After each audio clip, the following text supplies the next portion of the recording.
Shavua Tov. In 1832, US Senator Henry Clay allegedly coined the phrase self-made man about someone who pulled them up by their bootstraps and was financially successful with no one else's help.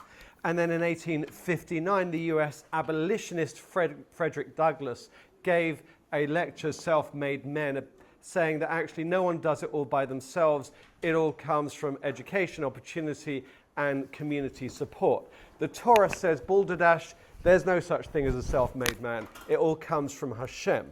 And in this week's Parsha, in Ekev, it says, guard yourselves in case you forget Hashem your God, not to keep His Mitzvot, in case you're satisfied and build good houses, and you say to yourself in your hearts, this was my power and my strength. I did it all on my own. I'm a self-made man. However, the Ishbitzer in the Meir Shaloach connects it with last week's Parsha that we did yesterday, Vayet Hanan, where it says, talks more about inheritance. It says, when you get to the land that you're given, you're going to be given great good cities that you haven't built, vineyards which you didn't plant. You should guard yourselves and you'll forget to fear Hashem and you'll serve Him. So it basically dispels both of these, the inherited wealth, the quote-unquote self-made wealth. And the tzaddikim, like the Shar B'tachon, says that wealth anyway can be a test. Even if you think you want the test, it can be a test. How much you're going to be a guardian, a custodian of the wealth, to give tzedakah, to build the community and to help others.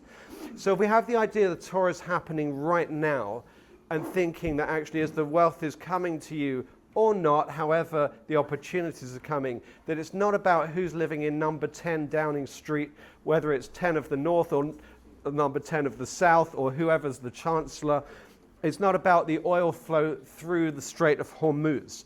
But there's one other thing which I noticed was in Eikev it says, V'zacharta et Hashem lachecha, you shall remember, and then in Vayet Hanan it says, Hishamer lecha pen tishkach, you should guard yourself. So it's got these phrases, V'zacharta, remember, and Shamercha, which is guard, which really corresponds with Shabbat. So it's an idea possibly of just as during the week, Zachor v'Shamor, you've got to remember, you've got to guard. Same during the week, we've got to remember Hashem at all times. So wishing you a great week ahead, which is healthy, wealthy, and wise.